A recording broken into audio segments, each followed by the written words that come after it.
Halo guys, Assalamualaikum. Selamat datang dan bergabung kembali di channel ini. Channel yang memberikan informasi seputar hal-hal yang unik, menarik, dan kadang di luar akal sehat.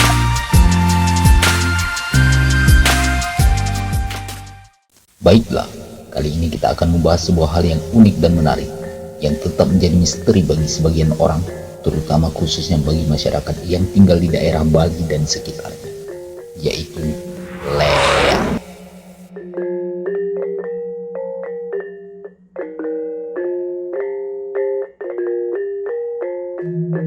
Dalam mitologi Bali, leak adalah penyihir jahat. Leak hanya bisa dilihat di malam hari oleh para dukun pemburu leak. Di siang hari, ia tampak seperti manusia biasa. Sedangkan pada malam hari, ia berada di kuburan untuk mencari organ-organ dalam tubuh manusia yang digunakannya untuk membuat ramuan sihir. Ramuan sihir itu dapat mengubah bentuk leak menjadi seekor harimau, kera, babi, atau menjadi seperti rangda.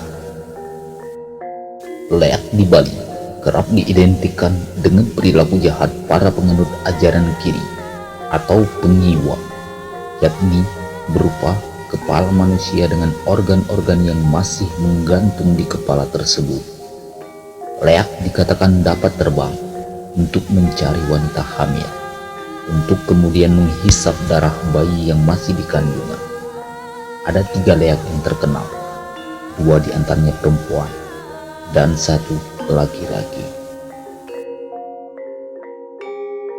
Menurut kepercayaan orang Bali, leak adalah manusia biasa yang mempraktikkan sihir jahat dan membutuhkan darah embrio agar dapat hidup.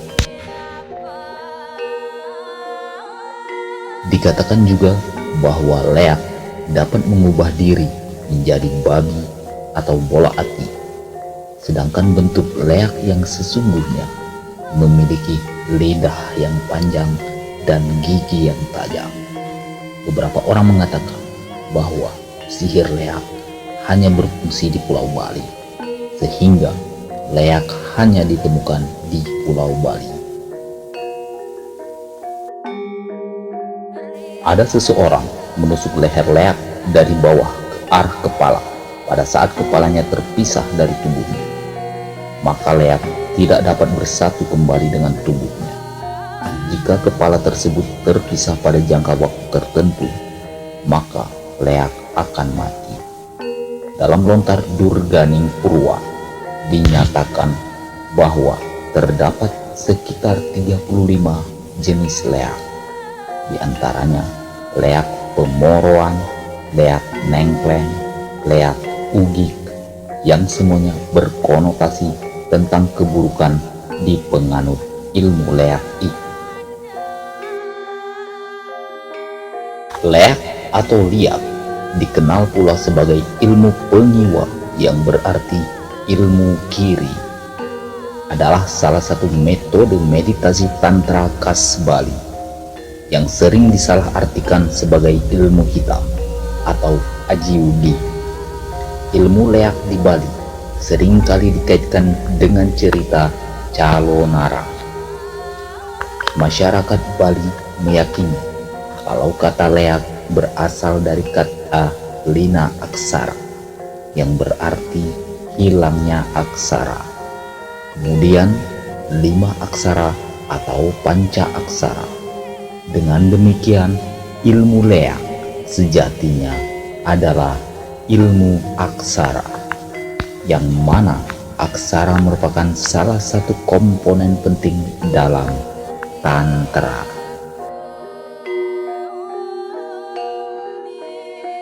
Tantra adalah salah satu sistem filsafat yang pernah tersebar luas di Nusantara dan dikenal luas semenjak zaman kerajaan Sriwijaya. Tantra di Bali berkembang luas pada zaman Mahendra Datta dan kemudian pada zaman Kebo Parut yang memerintah Bali di bawah kerajaan Singasari. Filsafat Tantra memandang manusia dalam kesejatiannya adalah Tuhan, para mahasiwa dalam Hinduisme, Adi Buddha dalam Buddhisme.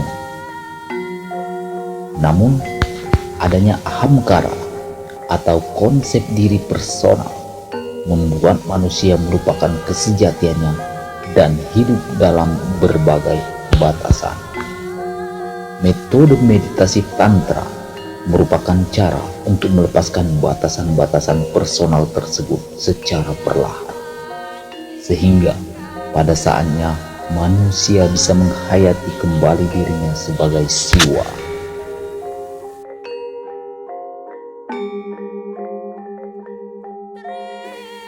Hal ini dilakukan dengan olah energi atau sakti, yang adalah komponen filosofis penting lain dalam tantrisme.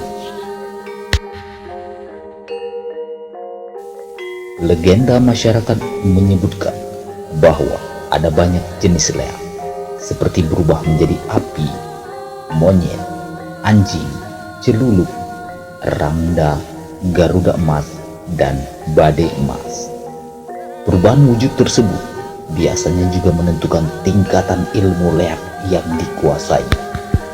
Namun, dalam lontar pengeleakan sendiri, jenis dan tingkatan ini tidak ditemukan. Bisa dikatakan, kepercayaan masyarakat terkait tingkatan ilmu leak dan jenisnya tidak lebih merupakan legenda yang dipopulerkan cerita masyarakat seperti calon arah. Menurut lontar-lontar pengeleakan, lontar pengiwa yang ada, ditemukan beberapa jenis ilmu leak seperti ilmu pengiwa Cambrabera, ilmu pengiwa Gereb Akasa, ilmu pengiwa Surya Sumedang, ilmu pengiwa Siwa Wijaya Murti, ilmu pengiwa Jong Biru, ilmu pengiwa Keputusan Calonarang, ilmu pengiwa Maduri Reges, ilmu pengiwa Nini Sabuwana, ilmu pengiwa Sampian Mas, ilmu pengiwa Rambut Sapeti, ilmu pengiwa Maduri Reges, dan lain-lain. Dalam jenis-jenis ilmu pengiwa tersebut disebutkan kalau ilmu bersangkutan merupakan ilmu utama, sehingga tidak terdapat tingkatan-tingkatan dari ilmu leak tersebut.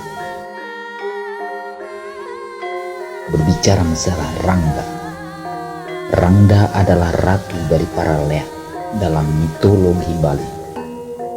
Makhluk yang menakutkan ini diceritakan sering menculik dan memakan anak kecil, serta memimpin pasukan nenek sihir jahat melawan Baro, yang merupakan simbol kekuatan Bali.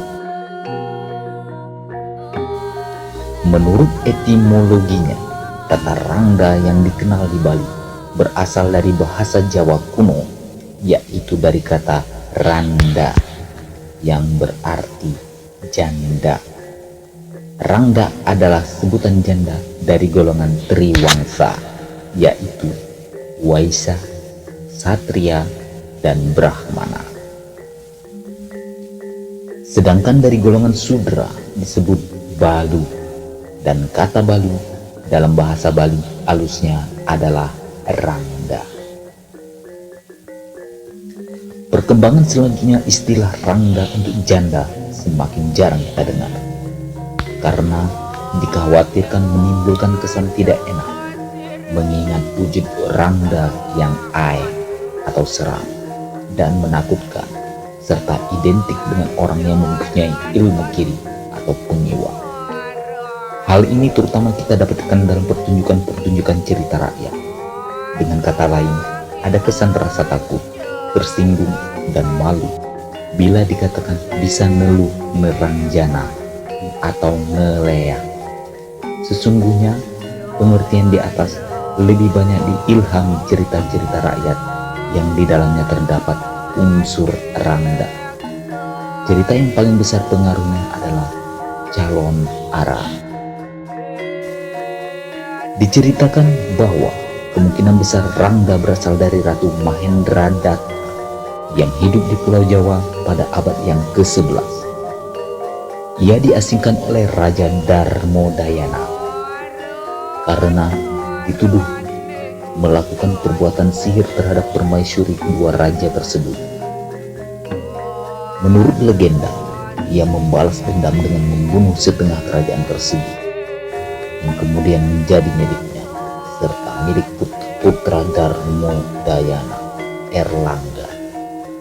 Kemudian ia digantikan oleh seorang yang bijak. Nama Rangda berarti juga janda. Rangda sangatlah penting bagi mitologi Bali. Pertempurannya melawan Barong atau melawan Erlangga sering ditampilkan dalam sendera tari. Sendera tari ini sangatlah populer dan merupakan warisan penting dalam tradisi Bali. Rangda digambarkan sebagai seorang wanita dengan rambut panjang yang acak-acakan serta memiliki kuku-kuku panjang, lidah yang menjulur panjang, dan payudara yang panjang. Wajahnya menakutkan dan memiliki taring-taring yang panjang dan tajam. Mengidentifikasi jenis-jenis Rangda yang berkembang di Bali amat sulit. Hal ini mengingat wujud Rangda pada umumnya adalah sama. Memang dalam cerita calon Arab ada wujud Rangda yang lain seperti Rarung, Celuli. Namun itu adalah antek-antek dari si calon Arang dan kedudukannya lebih banyak dalam cerita-cerita, bukan disakralkan. Untuk membedakan wujud Rangda adalah dengan melihat bentuk mukanya atau prerai, yaitu 1. Nyinga. Apabila bentuk muka Rangda itu menyerupai singa dan sedikit menonjol ke depan atau nunjuk. Sifat dari Rangda ini adalah galak dan luas. 2. Nyeleme. Apabila bentuk muka Rangda itu menyerupai wajah manusia dan sedikit melebar atau lumbung. Bentuk Rangda seperti ini menunjukkan sifat yang berwibawa dan angker. 3. Raksasa. Apabila bentuk muka Rangda ini menyerupai wujud raksasa seperti yang umum kita lihat Rangda pada umumnya. Biasanya Rangda ini menyeramkan.